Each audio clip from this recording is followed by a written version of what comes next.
Still, most people think it's a microblogging app. It's so early that even VCs, everyone is thinking, oh, it's competing with Twitter. No, it's not. I mean, it's gonna kill Twitter, but it's not even competing with Twitter. You and I know that we need to study Bitcoin for years before we understand its nature. For Nostr, it's so early that no one understands its nature. You create value in YouTube and you go to Facebook and there's nothing. But within Nostr, the network effects start multiplying with each other. I am really concerned about these super apps, because a super app can really capture at this stage, a super app can really capture the protocol. Most of the value of Nostr is going straight to the users. Rewarding content just for the sake of rewarding, like replacing likes, that's just the beginning. We're going so much further than that. Pablo F7Z is the head of R&D at Swan, an advisor to Ego Death Capital, and the builder of far too many Nostr apps to mention here. In our conversation, we got into Pablo's fascination with Bitcoin, Lightning, and Nostr. We explored the wide variety of use cases and projects that can be built on Nostr. We discussed the task of growing the Nostr economy for creators and developers. And then we got into Nostr risks and interesting new ideas that Pablo is thinking about. If you enjoy this episode and if you learn something new, the best way that you can contribute to the show and show your appreciation is by sending in sats over the Lightning Network. You can use any Podcasting 2.0 app. There are dozens of them out there, but my favorite one is Fountain. Before we get into today's show, just a quick message from our sponsors. Today's show is sponsored by Voltage. Voltage is the premier provider of Bitcoin and Lightning node infrastructure. Today's show is also sponsored by Stackwork. And Stackwork is a Lightning-powered transcription tool that takes the best of AIs and humans to create better, faster, and less expensive transcripts. We'll have more from Voltage and Stackwork later in the show. Pablo, welcome to the show. I am so excited to discuss all that you're building and all that you're excited about on Nostr, Lightning, Bitcoin. I recently was at Nostrica last week, and you were there, and I was amazed because I had never heard of you before, but I was looking around and I was going to all the different panels, and you had to be on like 50% of the panels there. And I was just like, why is this guy up on every single stage? And you knew what you were talking about. You had very compelling arguments and ideas. And so I thought it was worth doing a full episode to cover your interest in Nostr. And then as I learned, you're also head of R&D at Swan, and your interest in Bitcoin and Lightning, I think is going to be compelling as well. But before we get into that, why don't you just step back and give listeners a background of how you first discovered Bitcoin, Lightning, and then Nostr. Thanks for having me on the show, Kevin. I'm super stoked to be here. I listen to your podcast like every single episode, so yeah, I'm stoked to be here. I discovered Bitcoin a long time ago. As like most people, I dismissed it and thought this is stupid.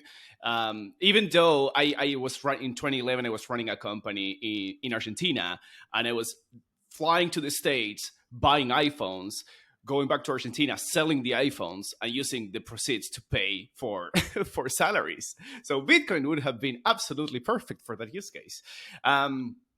I really got into Bitcoin. I used it a bunch in 2014, but for payments, I didn't keep any of them.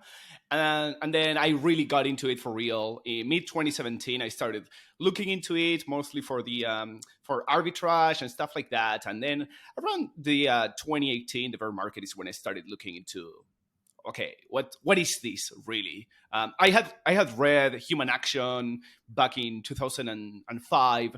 So I was very for Austrian economics. I'm very interested in that kind of stuff. And I've been a developer since I was a little kid.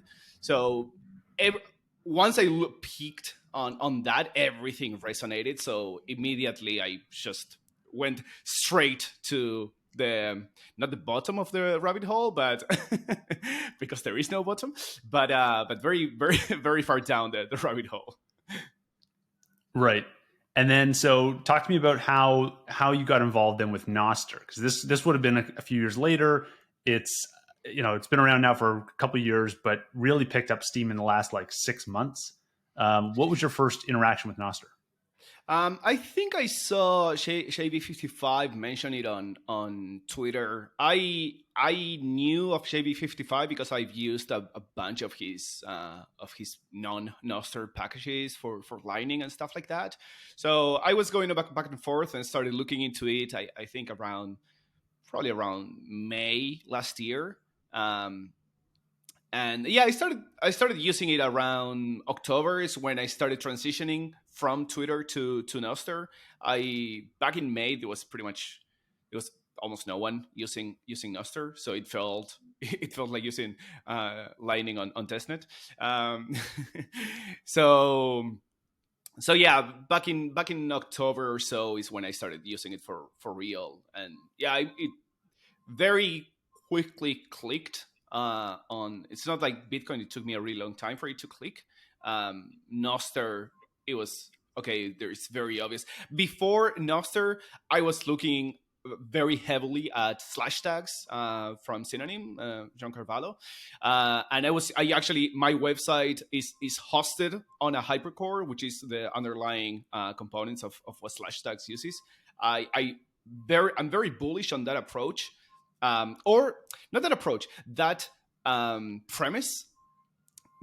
One of the issues that hypercores have is that they are very hard to debug. They are very hard to build on. The SDKs that you use need to do a lot of heavy lifting for you because the protocol itself is hard. And when I started writing some code for Nostr, it was absolutely dumbfounding how easy it was. The protocol is so simple that you can build something that is functional and useful in literally a few minutes. And that, to me, that feels so powerful. That's very cool. I want to get into all the Nostr stuff in a moment, but I want to also highlight you have some wide varied interests in the Bitcoin, Lightning, and Nostr space. So as I mentioned, you're the head of R&D at Swan. You are an advisor to Ego Death Capital, which is a fund investing in Bitcoin companies. And then you're involved in more Nostr projects that I can remember. You have a couple of them on your website. I see them. I see you talking about them on Nostr as well. I want to hear about what your day-to-day schedule looks like and how you think about allocating time between all these different interesting ideas and projects. That's an excellent question. I'm world schooling my family, my daughter at the moment. I have another one in the way, which means that I travel often. Every 2 months or so, I change location. What my daily schedule looks like, it depends a lot on the arrangements I have in each specific location. So it all is all downstream from how I can organize my routine. Um, but basically, I dedicate a bunch of time to do whatever I need to do at Swan, whether it is working on changing parts of core parts of the code base that we've been working on for the past few months, or doing research on different Bitcoin scripts that we are looking into for shared custody or something resembling shared custody or collaborative custody, or Lightning stuff for Swan. So it's a lot of depending on what project I'm working on that day or that week, and then on my free time I don't know. I basically find something that piques my interest with regards to, I mean, obviously the past few months has been in regards to Nostr. And I just start playing with different applications, I have there's so much stuff that still needs to be built for us to understand what Nostr is. So basically I just pick one of them and I started, and sometimes someone else takes it and runs with it.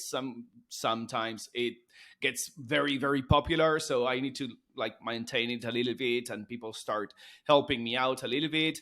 But yeah, for the most part, it's 100% curiosity driven, really. Yeah. Do you think there will be any interesting Lightning or Nostr crossover points between the work you're doing at Swan? I think so, but I think it's still a little bit too early. And Swan is, for the most part, it's tending trending towards being a financial company for Bitcoin stuff. So Swan needs to be a little bit more conservative before adopting something, not adopting Nostr, but adopting Nostr for something product wise. It's one thing to have your social media on Nostr. Of course, everybody's going to do that. Swan is already on Nostr, but for integrating it within products, that's something that we need to be a bit more careful with. Mm-hmm. What about the integration points between Lightning and Nostr? Because I know right now we have Zaps as that kind of like took off in the last month or two as this really cool use case for being able to send value to someone for seeing great content. But I imagine that's just the beginning. I know that it just doesn't feel to me like that's the finished end state of where Lightning Nostr integrations go. What do you think about as like interesting next steps for Lightning and Nostr integrations? So the way to think about it is that SAPs are just in protocol payments within Nostr. So right now, the main problem is that we've been using social media, particularly microblogging, as a lens to understand what Nostr is. And obviously, that's like saying that Twitter is the internet. It's clearly the wrong mindset, right? But if you think Twitter is the internet, then you think, well, likes are the currency, and that's the end of it, right? You can't do anything more with a like. But the moment you understand that Nostr, that microblogging is just one small sliver of an application within Nostr, you understand that payments are useful for pretty much everything that requires coordination among humans or even machines. You understand that payments are going to be absolutely essential. The fact that we have in protocol payments, I think it's like a turbo on what you can do with Nostr. So I think at some point we'll be. I mean, it's kind of already there. It's coming. We'll do product delivery via SAPs. I during the conference I had the idea. During the flight, I was flying with a friend from Italy. We happened to be on the same flight going to Costa Rica, and during the flight we were just riffing and said, "Oh, we could build like an auction site for the conference." So we started just coding it. When we landed, we started coding it, and then the last night before the third day, we pretty much changed the whole idea, and then it wasn't clear if Jack was going to be coming because we wanted to auction off a hag from Jack, like a real life hag, like he does the hags, everything. So it was kind of like memes, but then trying to raise money and donate everything to OpenSats or Nostr developers or something like that. At the end, we didn't have time because I wasn't pretty much able to code at all. I think I got like 1 or 2 hours of coding during Nostrica. So we didn't get to the finish line. It would have been fun. But so for example, an auction site. You can do an auction site. You can use HODL invoices to select, to not take custody of payment. There's a lot of really cool stuff that you could do because these are SAPs.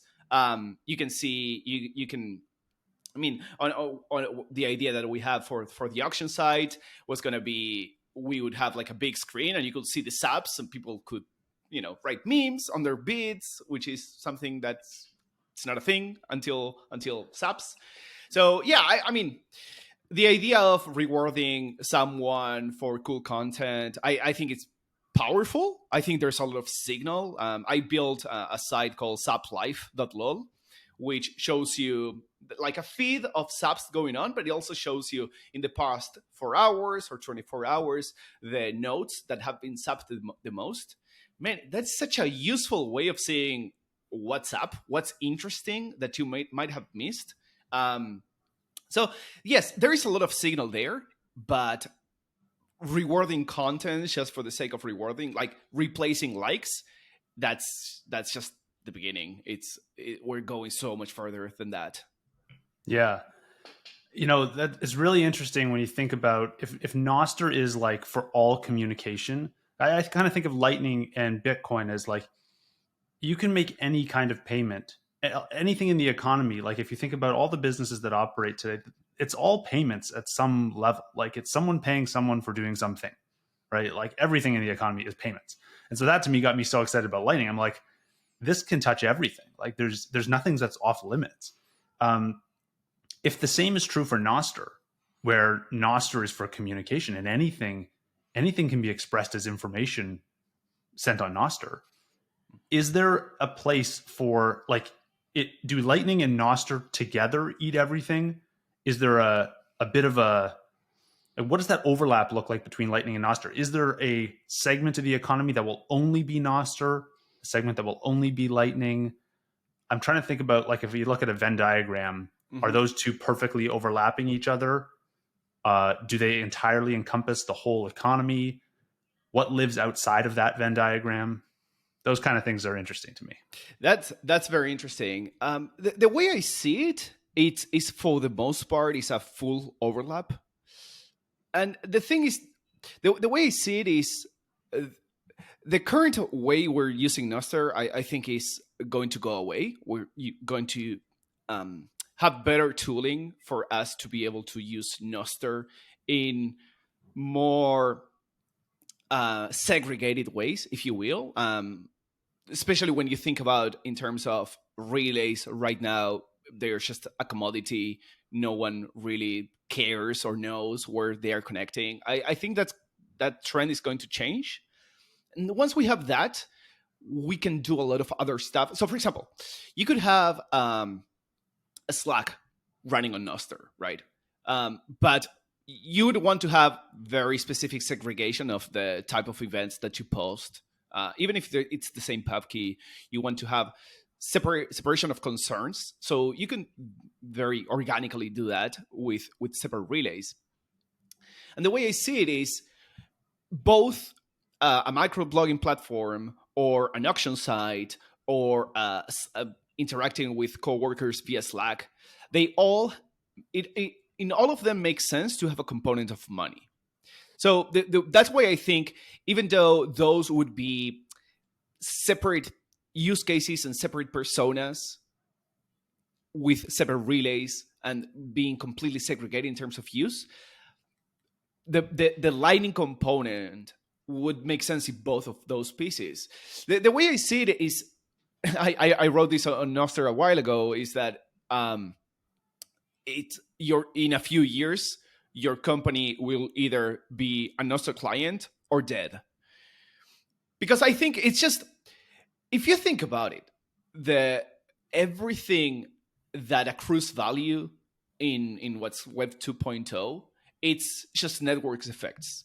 So the network effects of Amazon makes killing Amazon extremely hard. The network effect of YouTube make killing YouTube really hard because they become very powerful companies. They can capture the value that is created by the network effect of social sharing of videos. They can capture pretty much almost all of it. Users obviously benefit, otherwise they wouldn't use it. But they can give 0.1% of the value to the users and then capture the rest of the network effect. In Nostr, you cannot capture the network effect. And what's beautiful is that it's not only that we'll see users being able to receive more of that value, but at the same time, the network effect of the YouTube and the Amazon and the Craigslist and all these different places, because right now they are in silos, those network effects don't do anything with each other, right? You create value in YouTube and you go to Facebook and there's nothing. But within Nostr, the network effects start multiplying with each other. So you can create a community, you can create something that is valuable to a very specific niche. And they don't care about microblogging, which is the current use case. They don't care about microblogging, but you do something better than Facebook groups does today, and they come to Nostr without really knowing about censorship resistance or money or who Mrs. is, without knowing all this stuff. They just use this application because it's better than Facebook groups. And these people coming to Nostr increases the value of the whole network because they can start to interact. So the way I see it is an exponential network effects multiplying with each other.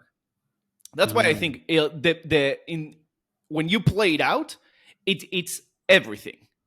Everything that is communication based, it's gonna eat it. That's really interesting. So it's like we have 10 siloed network effects today, and when you put them together, you don't get 10, you maybe get 100 because they're all interacting with one another. Exactly. Wow. That's why I'm so bullish on the idea of micro apps and going after small communities, because I think that's the low-hanging fruit of adoption. Because if you go to someone that is, casually using Twitter every once in a while or Facebook, and you pitch them on, I have this censorship-resistant protocol, blah, blah, blah, blah, blah.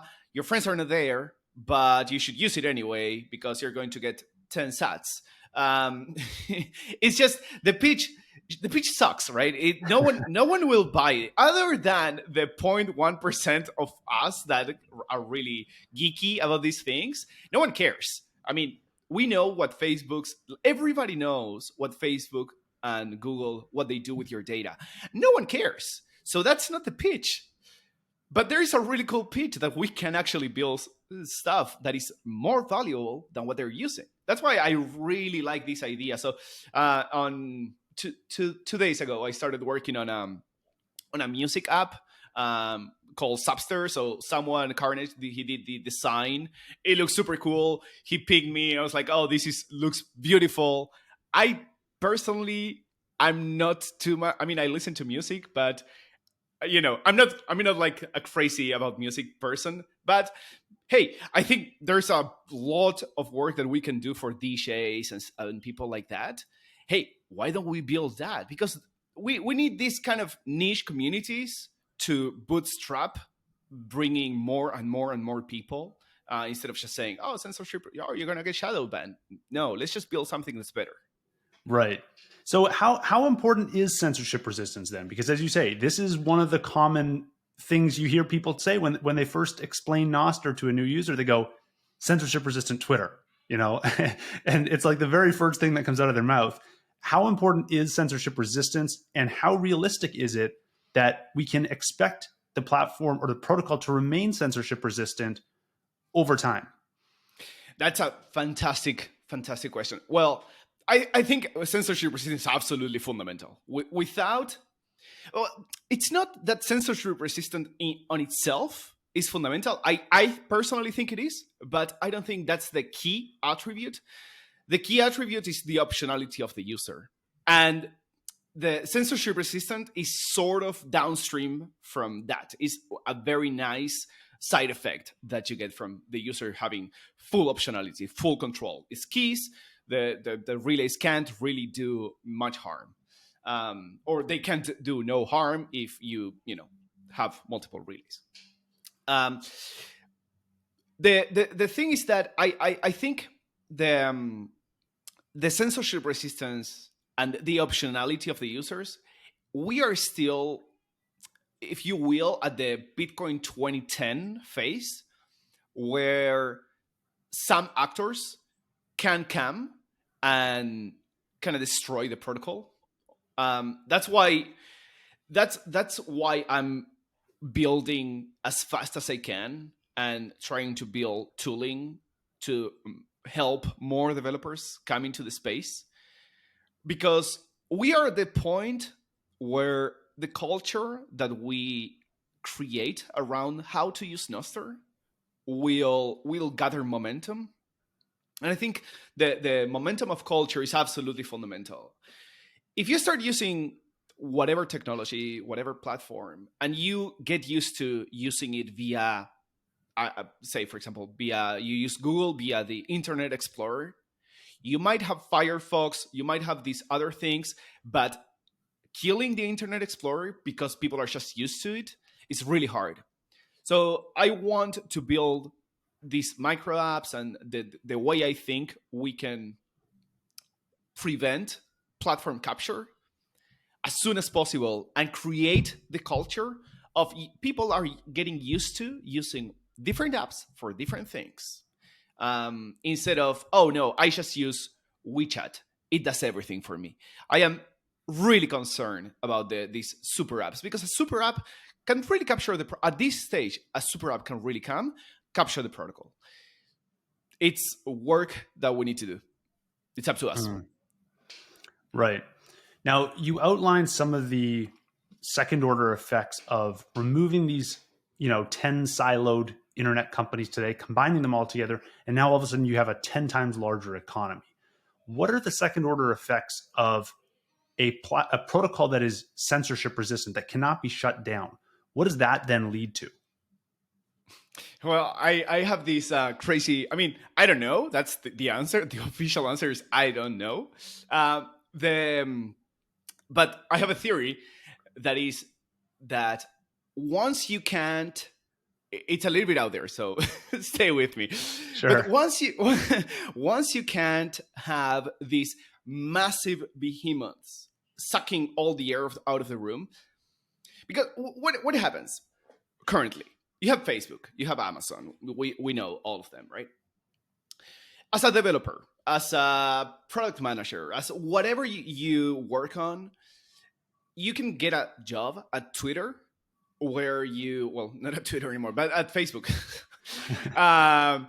where you are in charge of making sure that the gradient of the button X is up to par with the rest of the products. And you can make $500,000 a year. Or you can start a startup, you can run your own business, you can hustle, you can do product, cleaning, coding, cook. You do everything yourself. You pay yourself maybe $70K a year. You live under your desk. So we see these two very different models, and working for a big company is very appealing. You have a better life and you make a lot more money. You sort of like remove the high upside of maybe my startup will become huge. But man, it's a very appealing bet. But what happens if that kind of company is not viable anymore because they are absolutely obliterated by an open protocol that cannot be captured? Well, those companies cannot be as big. And I don't think we're going to get companies as big as the FANGs within Nostr. I think it's simply incompatible with the nature of the protocol to have that kind of company. So what comes next? Well, what happens next is that you don't get these massive companies, and instead you get a bunch of 100x or 1,000x more small entrepreneurs, people building stuff, people creating, and not just developers. I'm speaking a little bit in developer from a developer standpoint. I'm thinking about that demographic, but I think it permeates everything. But we stop having these massive companies. We start having a lot more entrepreneurs. We start having a lot more creative people innovating on different things with much lower risk, because creating a new company on Nostr is so much easier. If I want to create a microblogging app currently and compete with Twitter, then it's just me trying to create a network effect against this behemoth. I have pretty much no way to do it. Whereas I create a Nostr application and I immediately have 1 million users, potential users. It's just there with keys ready to be, they are already onboarded. The difference is so stark because I've launched many companies in the past, and always the hardest problem is getting users. It's so hard, so hard, because it's hard to get people to try new things, but it's also hard to get people from the place where they have been. Right. Now, I want you to play devil's advocate here, because I love this vision of having 1,000 times more entrepreneurs all being able to pull from the same user base and grow their apps without having to bootstrap a network effect from scratch. I love that.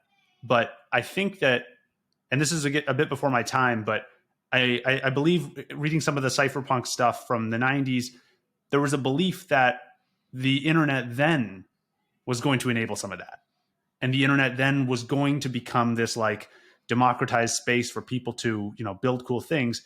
And it did end up getting captured kind of by, a handful of big tech companies.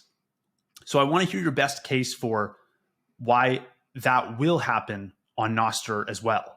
I want to understand, like, what are those big risks that you see that could lead us into a path where it does kind of end up being a handful of Nostr winners.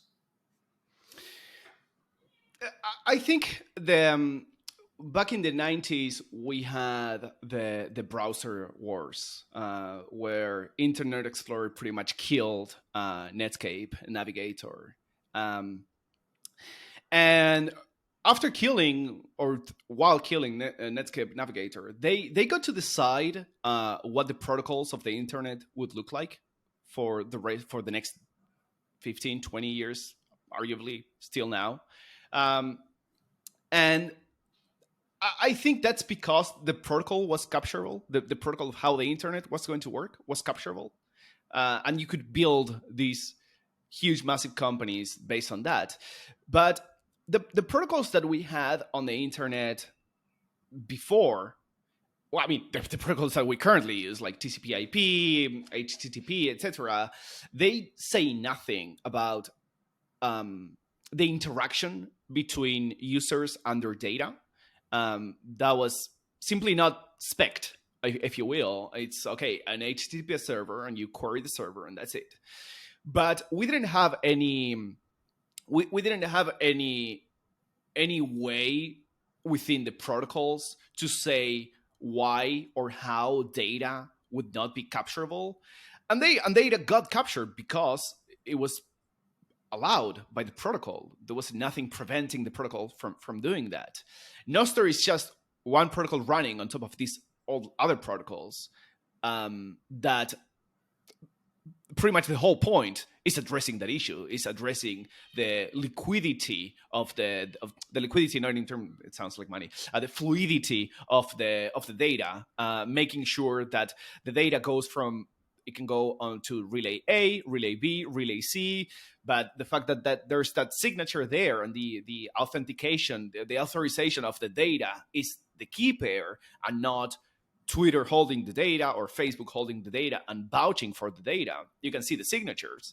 That means that there is no gatekeeper to say this data is valid or this data is invalid. So I think basically the fact that now we have signed data is something that just wasn't a part of what we were doing before, and it absolutely changes the nature of the protocol.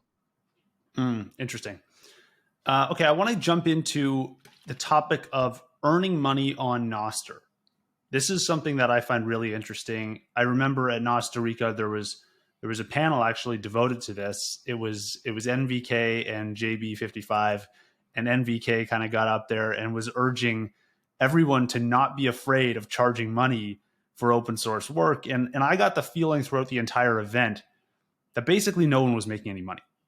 And if that, part of me thinks that if Nostr is going to be this communication protocol for the world, if it's going to really encapsulate all of our internet activity, there's got to be, like, if it's going to be this big economic driver, there has to be money made somewhere by someone.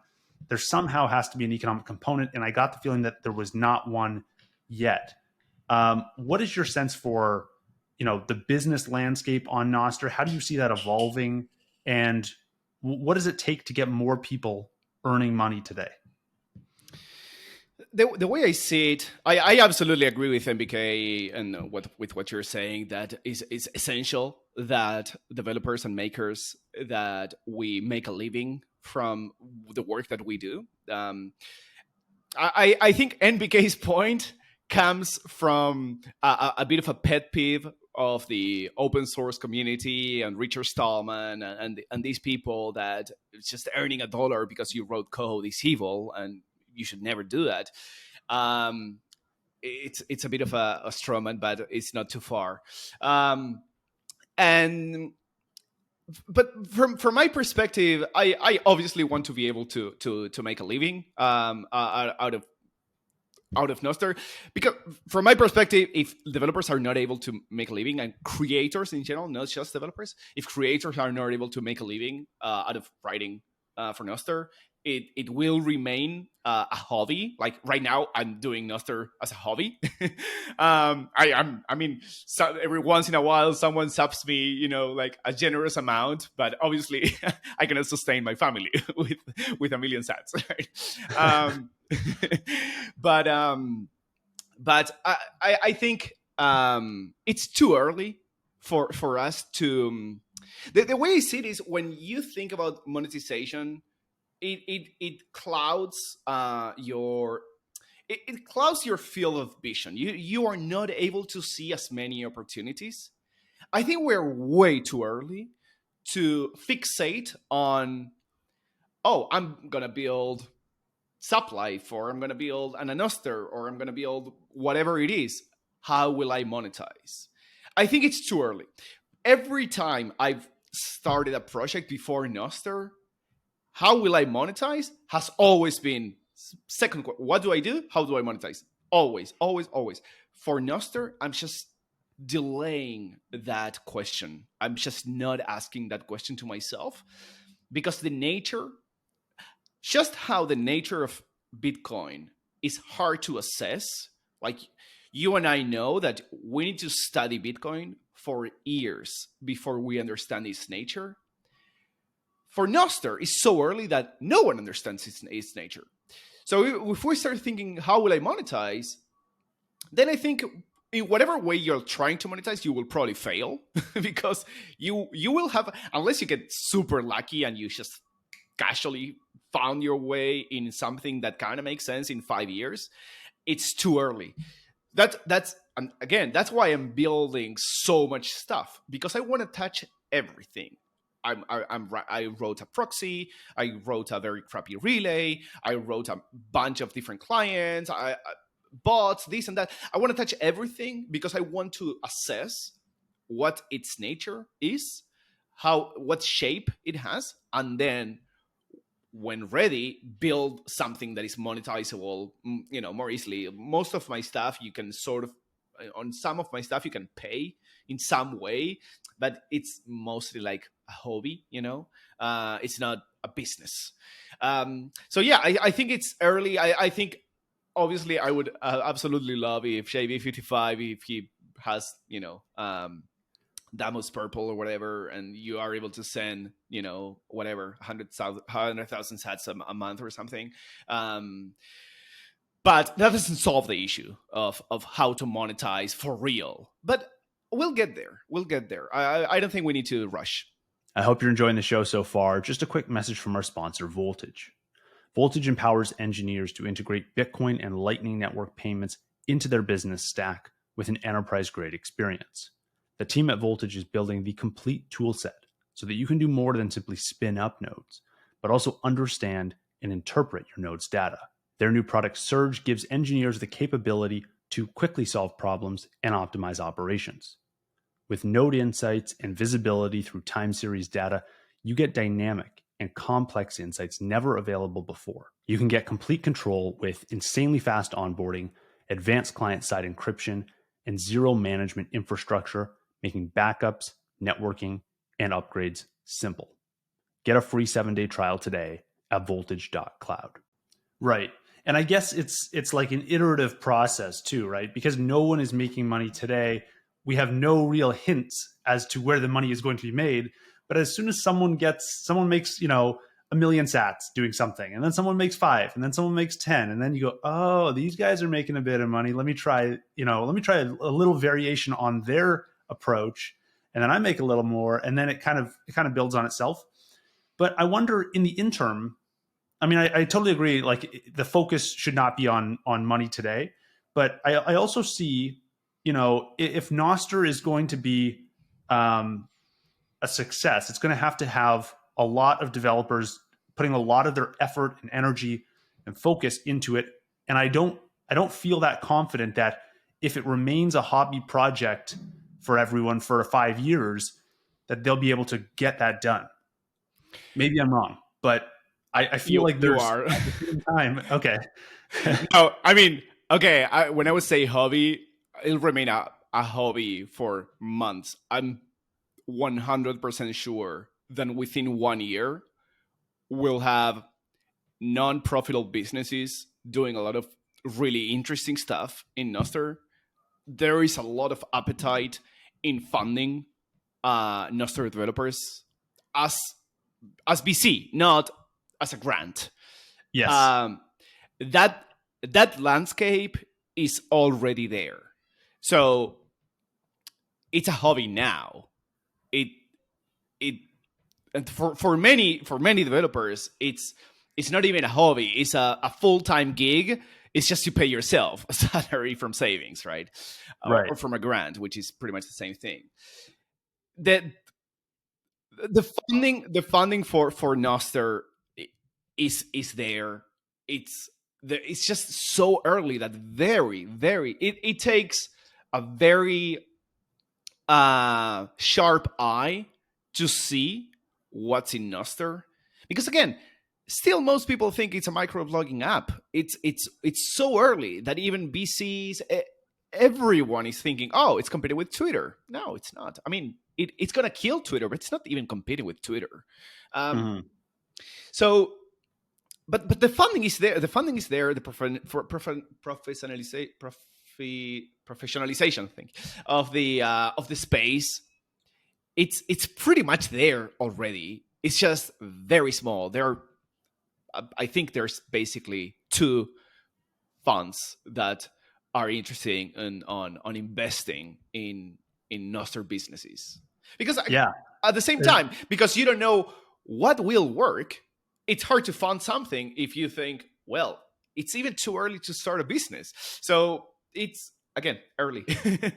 Yeah, I agree. And you're right. I did have some conversations, and I know there's a bunch of investors in the space that are actively looking at Nostr.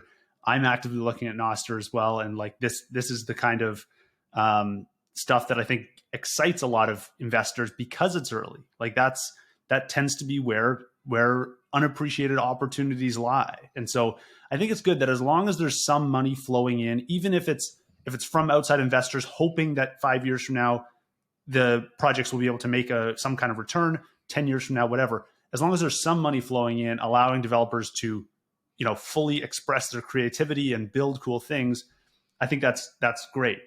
Because one of the risks I see, I trying to think about like Nostr in the context of Bitcoin, and maybe this isn't the right way to think about it, but I imagine Nostr is still so early that if one of these large tech companies decided, or a band of them decided that they were going to try and create another Nostr, or create like a Nostr, a shitcoin version of Bitcoin, like a secondary Nostr.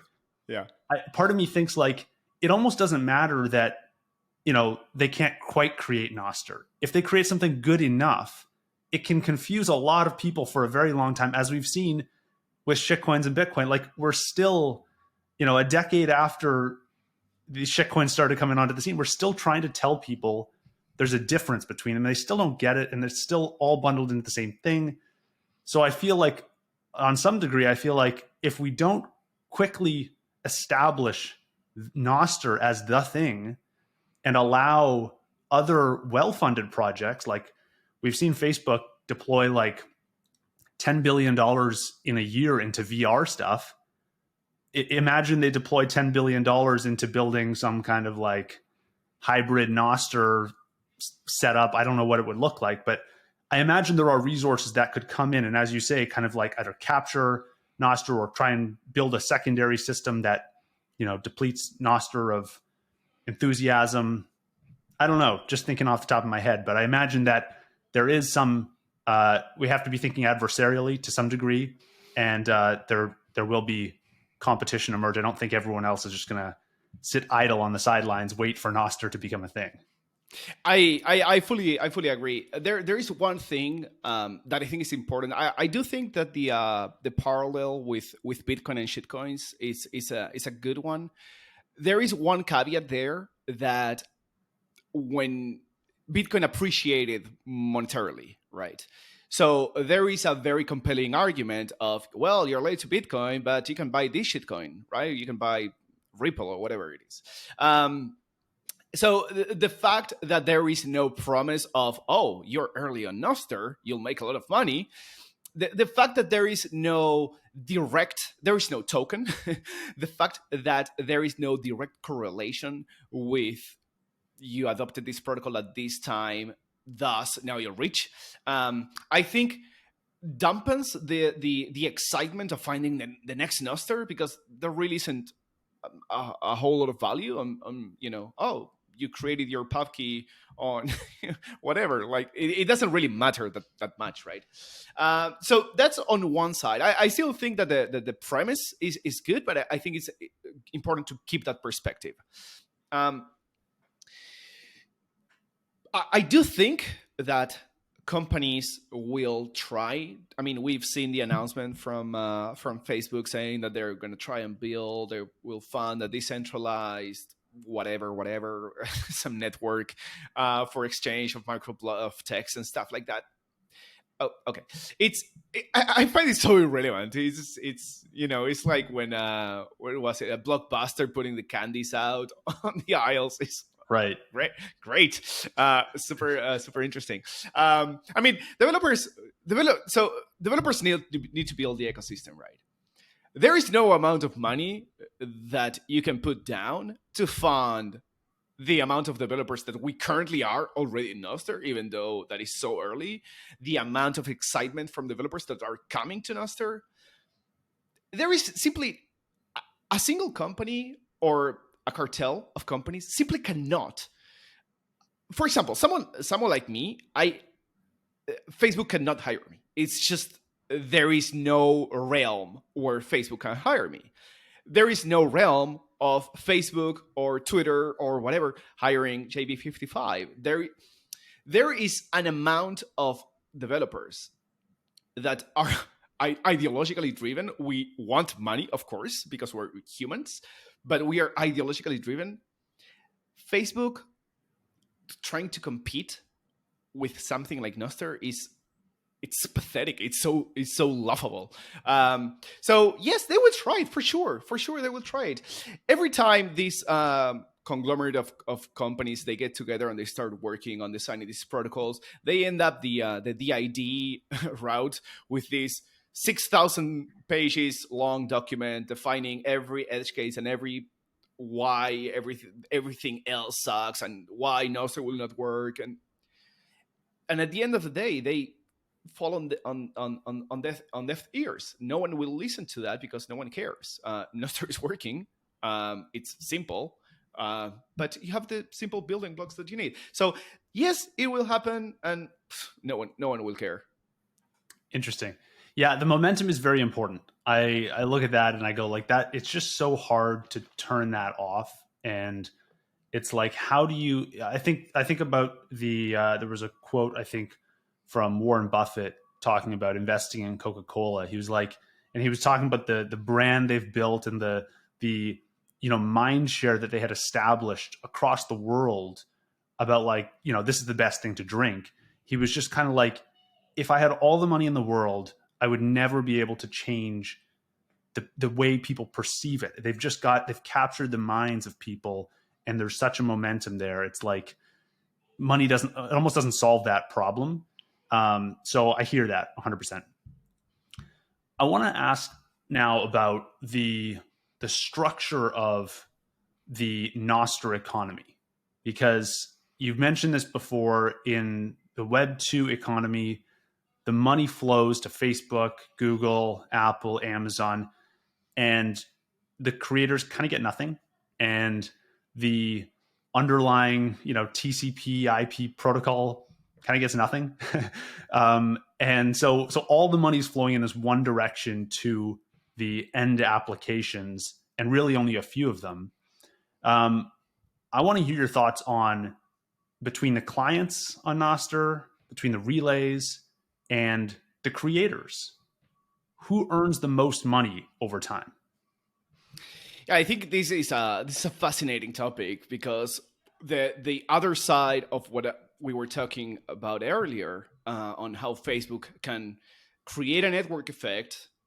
Someone was going to create the network effect. It just happened to be Facebook, and capture the entire thing, leave 0.1% to the users, and then keep the rest of it to create this behemoth. If you think about it and you think Facebook is a website and it's billions and billions and billions of dollars of market cap. I have no idea what the market cap is, but I'm guessing it's hundreds of billions or whatever. Where is that value coming from? It's not the tool, it's not the website, right? It's not the other tools that they built around that website. It's the network effect. That's the whole thing. Why are they? So what's the other side of they have this captured network effect is that they pretty much took it from the users. The users created this content, this value, these connections, this history, and Facebook is building a business on top of that. By definition, if you go on the other route, most of the value of Nostr is going straight to the users. That's why I when I talk to investors, I tell them I don't think you can build a hockey stick type of business, a hockey stick growth type of business. I don't think you can really build that on Nostr. There might be some stuff that is more defensible than other. I think a relay is really hard to defend as a business because, again, relays are, especially now, I think it will change, but they trend to be commodities. Most clients, and I think this is something that we need to do better, but most clients just push the relay to the background. It's just like this setting. You don't know what it is. You don't know which relays give you which data. I think that will change because we're still designing, creating applications, thinking, replacing Twitter, and Twitter doesn't tell you to which zone in AWS you're going to, right?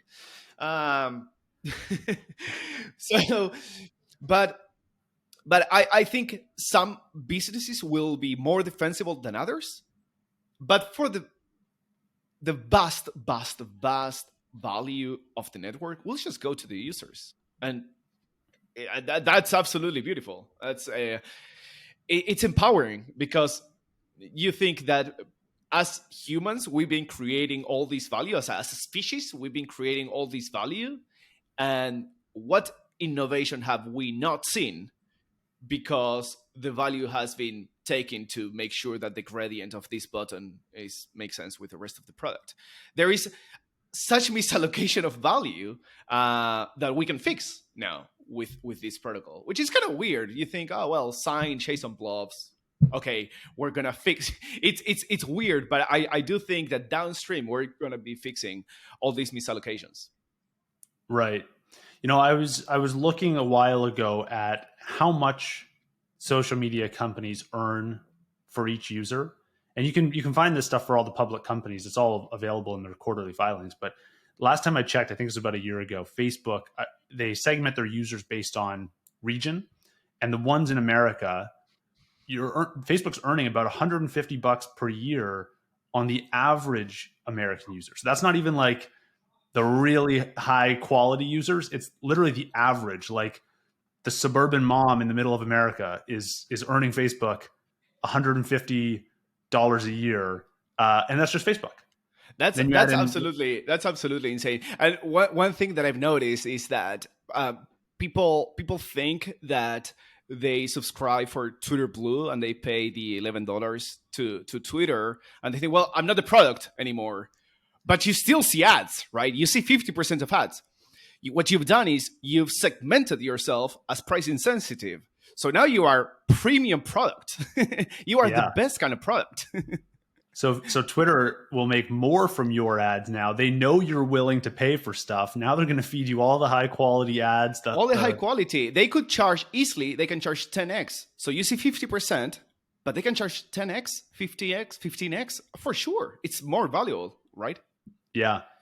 So at the time when I was doing this research, I looked at Twitters because they were still public, Snapchat, things like that. They were all monetizing in the range of like $25, $30, $40 per year for the American users. It drops off substantially outside of America, but you combine them all together and you start to get this picture of like, it's not a stretch to believe that an American user of all these different apps, you have like 20, 30 apps on your phone, they're probably giving $1,000 of value a year to these companies. And when you bundle it all together, you go, oh, that's actually quite a bit of money. Like Americans would love an extra $1,000 a year. And, everyone else in the rest of the world would love an extra $200, $300, $500 a year. Right. Yeah, And absolutely. it's meaningful. And then as you said earlier, like what happens if we then combine all these apps together? They're now all working on the same network. The network effects 10x, the economy 10x's, and you're now $1,000 is now $10,000. Yeah, the one thing is that when you think about these companies earning all that money, pretty much all of the actors are economical actors, right? So the company's paying the $25 per user, the advertisers, for the most part, the advertisers, they are not fully, but they are economical actors. They are you putting that money, giving that money to Facebook because of at some point some kind of ROI. And that ROI by necessity must be there, because after 20 years without some kind of ROI, the investment on Facebook ads would have dried up. It would simply not worked. So clearly the Facebook advertisement and Google and all these things, all this advertisement works. It creates human behavior modification. So we haven't only given the Facebook and all these companies the data for them to build this business and just yield the value of the network effects to be concentrated on this company. But at the same time, we are getting our behavior modified by these advertisements. And we all think that advertisement doesn't work for us because we are all snowflakes. But clearly they do work. Yeah. Clearly they do work. They do modify how you act. So it's like a double whammy, right? We on one side we are giving this data, we are just allowing this whole amount of value to be captured, the value that we are participating in creating to be captured, and at the same time we are buying stuff, acting in a way that without that advertisement we wouldn't have acted. And if you add another layer, is you run a business. I've started many companies, and when you start a business, using Facebook advertisement is one of the obvious ways to start a business, right? You need to start getting customers, and your competition is doing advertisement. So by necessity, it forces your hand to disagree with everything they're doing and really consider whether to, even though you disagree with everything you're doing, to give them your money. So it's from many points of view, it's a really tough situation. Yeah, it's really interesting to think about. But back to the idea of creators now earning more money because the platform's not capturing everything on Nostr. What do you think of as like the creator landscape moving forward? I mean, we're seeing some really large creators develop, entire product suites associated with their brand. Like I look at a guy like Mr. Beast, started on YouTube. Now he's building he has fast food delivery. He has chocolate bars. He has merch. He's built an entire company out of the distribution he had on YouTube. Do you expect that we see, a proliferation of creators that become companies on Nostr? And maybe is this one avenue for VCs to deploy money into the Nostr economy? If the clients and relays themselves aren't going to be the hockey stick curve companies, can creators be that hockey stick growth curve company? So during Nostrica, I met Janen JPEG. I don't know if you know her. She went really viral because she did a video where she was firing with her feet an arrow to like from 18 meters. You must have Okay. seen it. Okay. I think I have. Yeah, she had in TikTok, she had like 1.2 million followers. So her business is content creation, right? Like that's what she does. So I was talking with her and her partner, and it was very interesting. And I actually talked to Walker because I had them over at my place the night before the last day, and while I was talking to them, I texted Walker and, dude, we need to do a panel with them. This is very interesting. We couldn't fit it in the schedule, so we'll do it for the next one. But they had a very interesting perspective that I'm not a content creator. I'm a developer. So I lack this perspective and I lack understanding of how that business works. But what they told me is that for them, Nostr is not a plus, because in Nostr, you don't have the algorithm. And they pretty much told me, I mean, they're doing content creation at a pretty high level. And what they told me is that the work of a content creator is hacking the algorithms of each platform, understanding what the algorithm of each platform likes, and just creating content for that algorithm. And they told me that the fact that there is no algorithm, or that you cannot have a single algorithm, it means that it becomes really hard to run a business where the distribution of your content must, by necessity, be organic. So I am not sure, because again, it's not a business that I engage in, but I'm not so sure that content creators will be able to find the same footing that I mean, within Twitter and all these platforms is very a Pareto, or not even Pareto distribution, is winner takes most, right? There is 5 or 10 within each niche content creator that takes all of the audience. I think within Nostr, it might be that there simply is not any one winner takes most. But I mean, over time, surely people can develop their own algorithms, and clients can implement various algorithms. They can choose a selection of them, right? It doesn't have to be all one. But I see what you're saying. No, absolutely. But if you cannot, so if you create a video and it takes you 3 days to make the video in the way that the algorithm likes it, and then you have 15 different algorithms for each client, right, and in demos you can check from one algorithm to another. I understand that it would make it so much harder for a content creator to be able to say this is going to work. I hope you're enjoying the show so far. Just a quick message from our sponsor, Stackwork. Stackwork is a Lightning-powered platform for generating high-quality transcripts of all your audio or video content.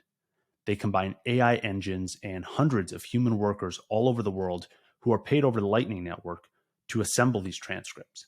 And that's what lets Stackwork create better, faster, and less expensive transcripts.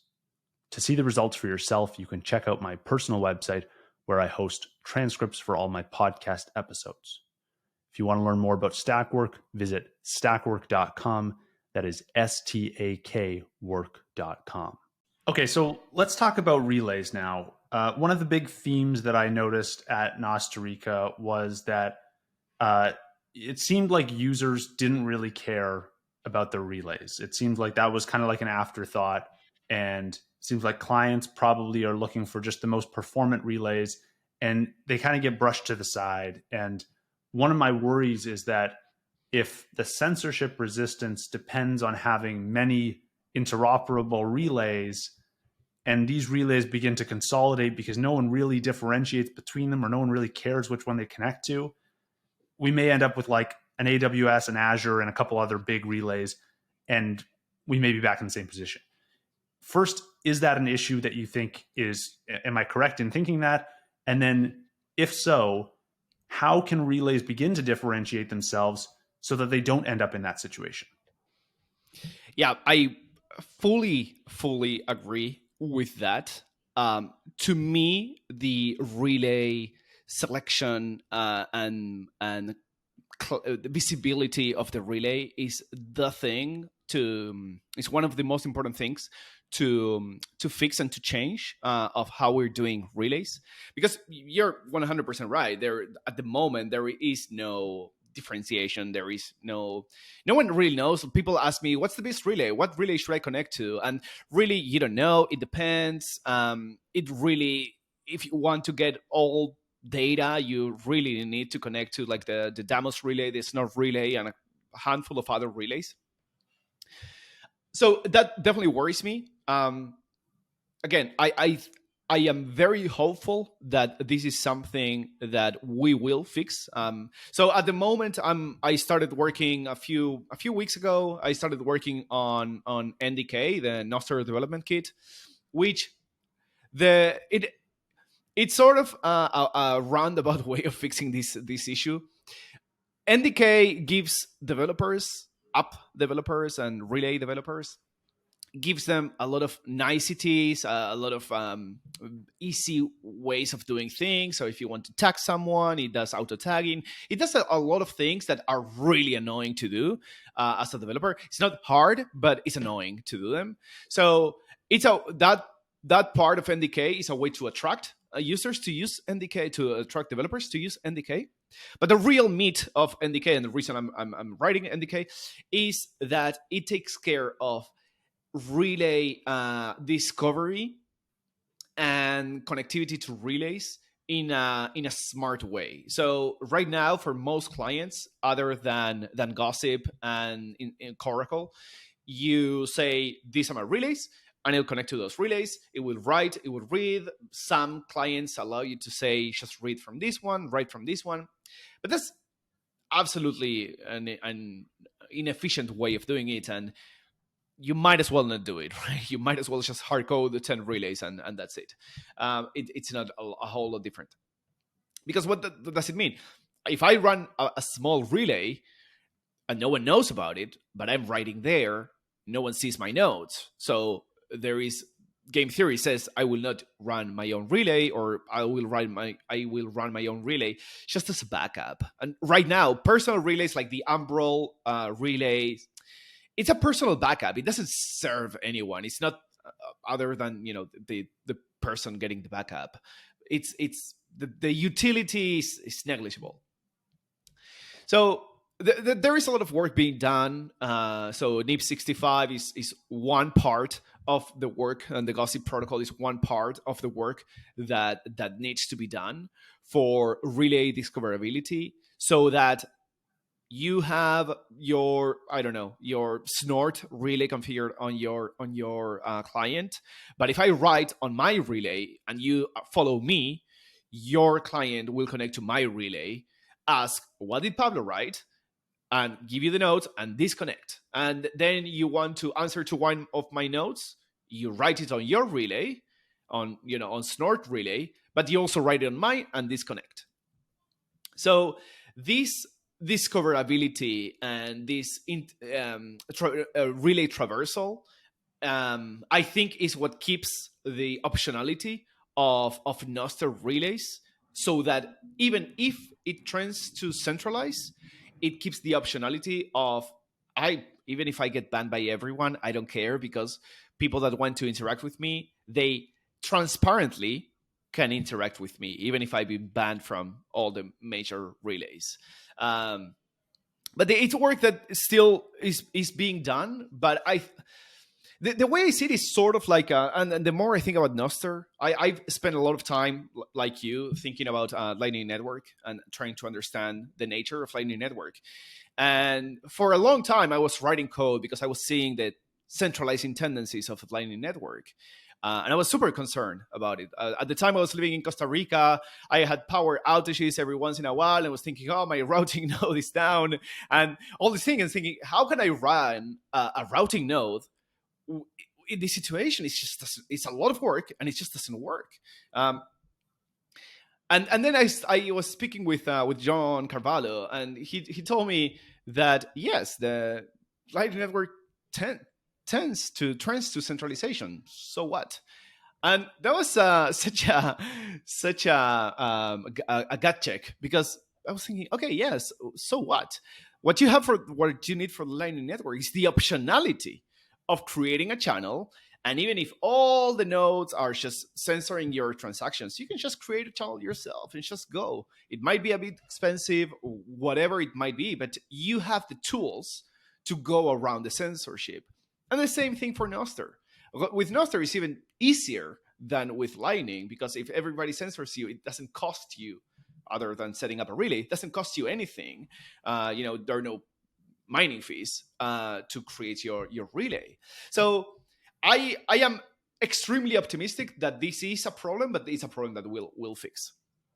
I like that perspective. I like it a lot. Okay, I want to get into Nostr, which is this Craigslist style marketplace you've set up on Nostr. There's been a number of Craigslist style projects that have appeared, come and gone throughout the Bitcoin and Lightning and now Nostr ecosystems. Craigslist is still kicking, though, even after Facebook tried to, Facebook's their own marketplace platform is kind of like eating a bit of market share, but it still exists, and it's quite a resilient product. I'd love to hear more about your vision for this project and how you think we can scale up some of these non-social media use cases for Nostr. Yeah, so Nostr was one of the first projects. I think it was like the second or third project that I launched doing Nostr stuff as a Nostr client. And I mainly did it because I thought it would be cool to have something like that, and I was just playing with it. I actually added payments to it because I wanted to book an Airbnb for Nostrica. So I added payments. I added the like Airbnb style functionality where you can say check in, check out, like that kind of thing. But then I removed like the payments in Nostr are actually commented out because I thought maybe that's too much. But it's just adding payments using Lightning is so easy that it's something that you can think, oh, it would be kind of cool, and you just create it. Whereas it used to be that you need to integrate with this API, or many decades ago I built e-commerce website where you needed to get a merchant account and you needed to talk to the bank and do all these kind of things. And now with Lightning you can literally accept payments in 5 minutes. So from my perspective, yes, what you're saying about Craigslist still kicking around, I think momentum is something that is really hard to kill. The network effects, I think if you let it play out, Facebook Marketplace would end up taking the lion's share of Craigslist and eventually kill it. But it's a hard product. I'm personally not super bullish on marketplaces within Nostr as the thing that will create adoption. I think marketplaces should be there for when the users come and they want that service. But two-sided marketplaces are really hard. There's no reason for sellers to be there if there are no buyers, and vice versa. So my point of view is that we need to build value for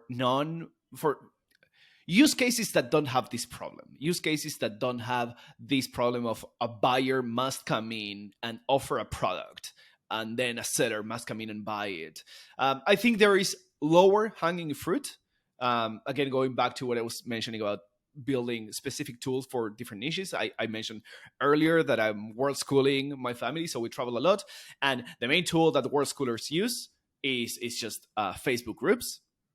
And it's an extremely subpar experience because it's not a product that has been built for this experience. It's just a communications platform, and that's all you get. But there is so much more value that you can add to that experience if you build a product that is tailored for this particular community. And with world schooling community, skaters, rock climbers, you can pretty much every single community, you can build tools that are better than the Facebook groups or whatever group they're currently using. So I think that's a lower hanging fruit rather than marketplaces. obviously interested in marketplaces. I think it's going to be super cool. In protocol payments makes it so simple to make. Um, I, I have a lot of thoughts on how you can seed a marketplace, for like a local marketplace for Bitcoiners that want to see offering come to fulfill some demand. Because usually, I was in Thailand 2 months ago, and one thing that I noticed is that there were certain things that paying in Bitcoin, would have been absolutely perfect for certain use cases. So, for example, there's an app called it's like an Uber type experience, and it was very problematic using it, and it lacked it had a lot of issues. So I was thinking, being able to pay with Bitcoin here would be just perfect. But if I'm the only Bitcoiner and I get one driver to take Bitcoin, and then it's just me for a couple of months using that driver, it's not sticky. It's adoption that is just not sticky. But we Bitcoiners tend to be eager. Not every Bitcoiner, but many Bitcoiners are eager to be able to use Bitcoin in a circular economy. So if you get a bunch of Bitcoiners within one region willing to commit an amount of capital and post that capital, say on a two of two, you post that capital. It's so much easier to go to sellers and tell them, here, look, if your restaurant accepts Bitcoin, or your car or whatever, there is 5 Bitcoin that will be spent within the next year, that will be spent on restaurants. And it's so much more compelling that, hey, can I pay this $20 restaurant bill with Bitcoin? It's like, Jesus, man, now get out of here. Like, don't bother me. I have tails to wait. Like, get out of here. And I think it's such a much more compelling way of orange peeling commerces. And you can actually do Bitcoin script where it's a two of two, and you can spend using Nostr. I outlined a protocol on my blog. I outlined a protocol of how it could work, but you could pay with Lightning on doing like atomic swaps with that Bitcoin that has been posted on the two of two. And if the commerce doesn't come into action, or you move out after a time lock, you could get the Bitcoin back. So it's programmable money, so it allows us to do a fancy things like that, right? But marketplaces are just hard. I think it takes a lot of it's not just the development; it takes a lot of human grit to make them happen. Absolutely. I like that idea of committing a bunch of capital and saying to participants, hey, this is all available for you, as a bootstrap mechanism. But I agree. I think this reminds me of a conversation I had a while ago with Keegan McClelland at Start9. And I was asking him about what are some of the apps that might take off in the personal server space at the time. And he said, it's probably not going to be the social media stuff where you need many people involved. You need to have someone else involved. He said at the time he was thinking like file storage might be great, or like a password protector or something like that, where it's enough for you to use the app yourself and enjoy it for just you. You don't require another participant on the other end, which could help, bring new users in. Then once you have users, then you can explore some of the other use cases that need many users. I wonder, do you think does it make sense at all to be thinking about file storage? Is that a use case for Nostr? I haven't heard many people discuss it. I don't know what the technical limitations are, though. Yeah, I mean, you do have technical limitations because the protocol and the relays are optimized for storing text. I think there are better solutions than doing binary data embedded within the JSON. I think from my perspective, a couple of days ago, I think I mentioned it earlier. I started working on Subster, which is like an Napster over Nostr, basically. So, but it's kind of cool because as I develop it, I realized that thinking of music player, it's just shoehorning the idea, because today we're thinking, well, actually, you can do podcast pretty much for free. You get a podcasting app. It's just using it in a different way. But But because of that, I've been thinking a lot of how to do the final file management, because at the moment I'm just saying, okay, upload your MP3 somewhere and give me the URL, and that's what is going to be played, and that's it. And last night I started coding it with torrent support, so you can just paste a magnet, and the user that wants to listen just streams the MP3. I told you earlier, I really like, in some ways I really like slash tags, and I think marrying these with a slash tags is kind of perfect. It would make a lot of sense. There is key issues because the curves that Nostr and slash tags use are different. That could be solved. Probably. I know Melvin Carvalho had done some work on moving a key from one place to another. But it would kind of be a pretty cool solution, because a popular songs, it's torrent right at the end. So a popular song would start to get a lot of people replicating the song. It's not really hosted on any centralized party. It's signed, so you the same author can continue to publish with the same identity. It solves a bunch of really cool things. There's obviously the issue that it's a different protocol. It's a complicated protocol as well. The slash tag people and the Nostr people hate each other, which doesn't make things easier either. But yeah, I mean, at the base of slash tags is BitTorrent, so that's definitely something that we can do. But yeah, I don't see relays storing binary data. Maybe some relays will specialize. I'm starting a bunch of relays that are specialized on different things. So I started a relay which it's called Purple Pages, and it's a relay that crawls all relays, and it only takes in the profile information from people and the relay information from people. And then I created a different kind, a new data type that it dynamically updates where this relay sees people actually writing, because we have NIP65, which is self-reported. A user says, I am on these relays, on this set of relays. But again, because it's self-reported, that data can go stale. It can be inaccurate. So, but you can observe where pub keys tend to write. So this one specialized relay you can query it, and it will tell you, oh, you are looking for npub X, go here. It doesn't keep any notes. It doesn't keep any data. It doesn't know anything. It just tells you, go here. It's sort of like when you start Bitcoin D, the Bitcoin core, it uses DNS seeding to find peers. It's the same idea. You use Purple Pages. My idea is that hopefully there will be other people running something like this, and you can query 5-10 different relays, and they will tell you, oh, you're looking for X, go here.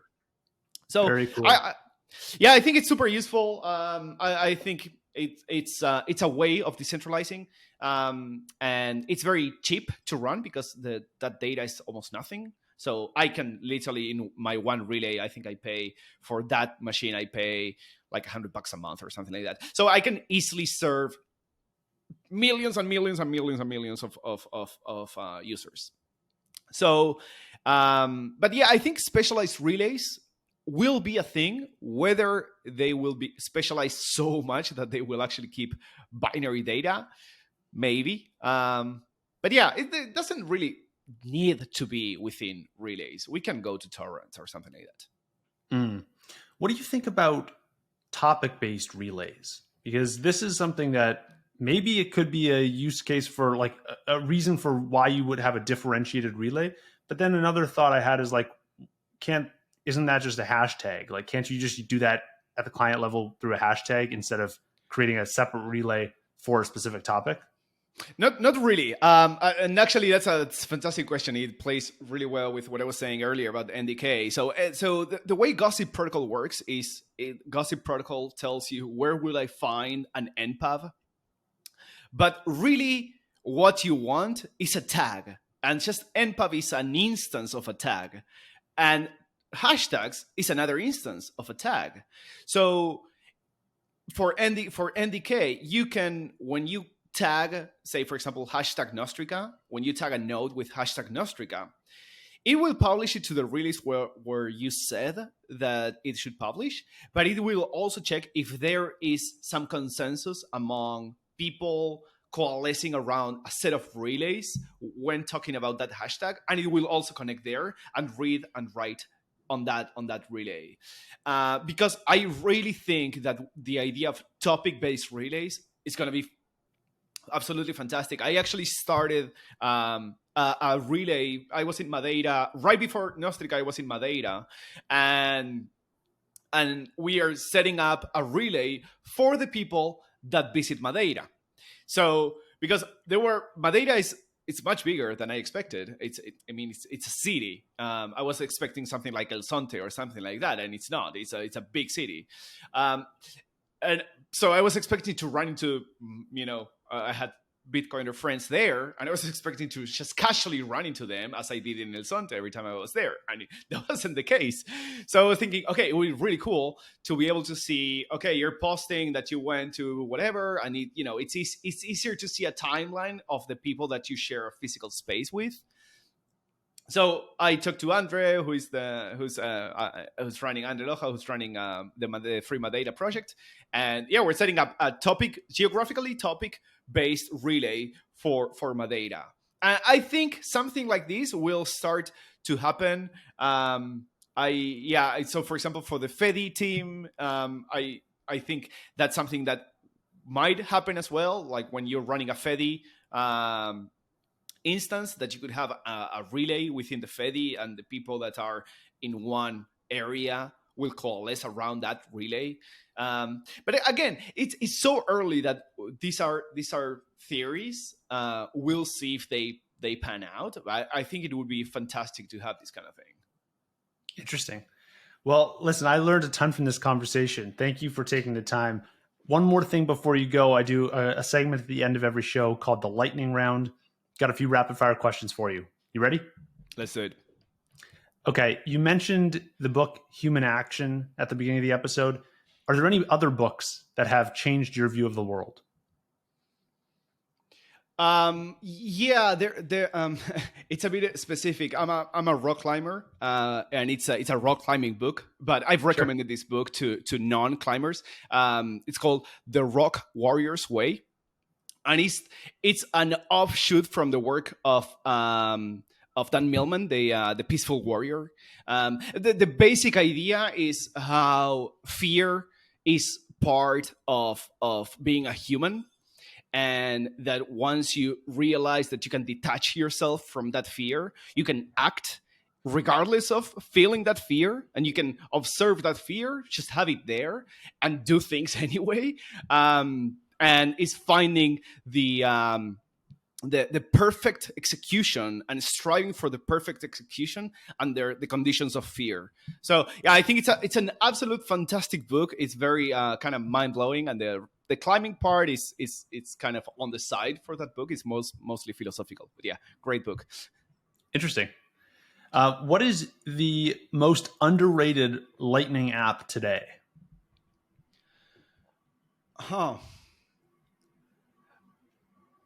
Well, I mean, I don't know if it's underrated, and it's not an app. But I don't know if it. But the SDK that Breeze is building, I think we're being a little bit reckless with all the custodial things, and just self-custodial lightning is extremely hard. I'm a very big fan of the green light model, where it just works, but you have the keys. There is a lot of issues to be solved, but I think Breezy's SDK is going to be disclaimer, because Ego Death invested on Breeze because of this, but I'm very bullish on that model. Again, it's not an app per se, it's an SDK, but I think in the next few years we're gonna see a lot of evolution on self custody wallets. And man, I'm super bullish. So to me, a lot of Bitcoin being custodied is one of the biggest issues that we have in Bitcoin. If you could change one thing about the Lightning Network today, what would you change? Negative routing fees. That would be cool. What's that? Negative routing fees. Interesting. That would be so How cool. would that change the way the network works?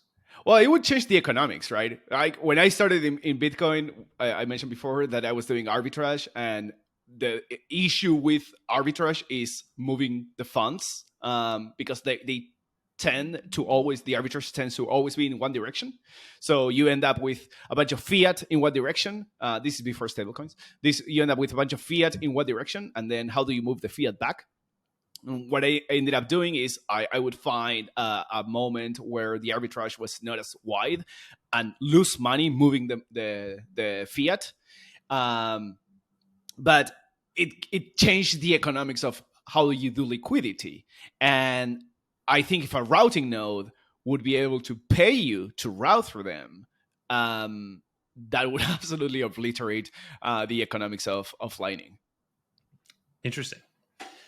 If you could only hold one asset for the next decade and it could not be Bitcoin, what asset would it be? I've heard you say this question many times, and I never had a good answer. I don't know, gold, I guess, or ammo, or something like that. Probably land or something like that. Land is such a shit coin, but yeah, I guess I would go with gold. Yeah, might it's as a tough well. question. It's a tough question. Yeah, it makes you realize, it makes you appreciate the fact that we do have Bitcoin. You know, asking this question, everyone's like, I don't know what else. Like, what would I hold? I don't really know. The thing is that once you understand Bitcoin, you realize that you were miserable without Bitcoin.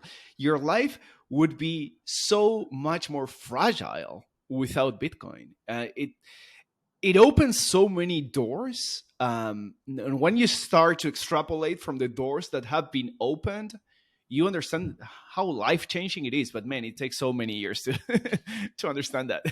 Yeah, absolutely. Okay, and then final question for you. Who's one builder in the Lightning or Nostr ecosystem that you'd like to give a shout out to for doing great work? I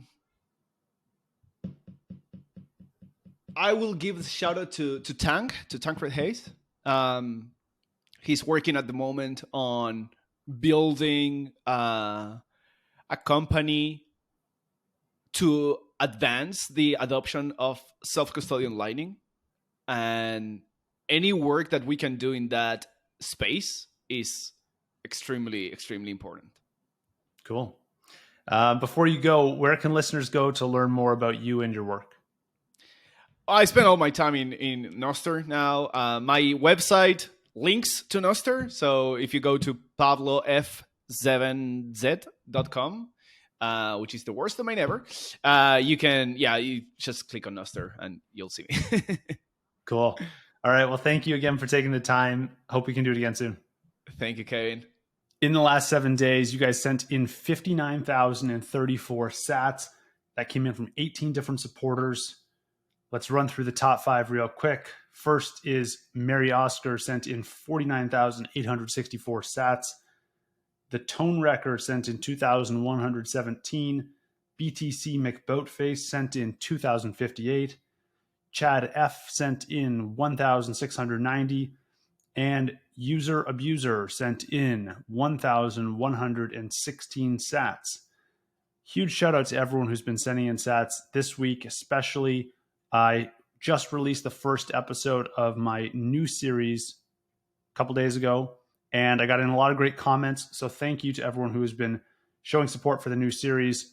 Let's run through a couple of the latest comments.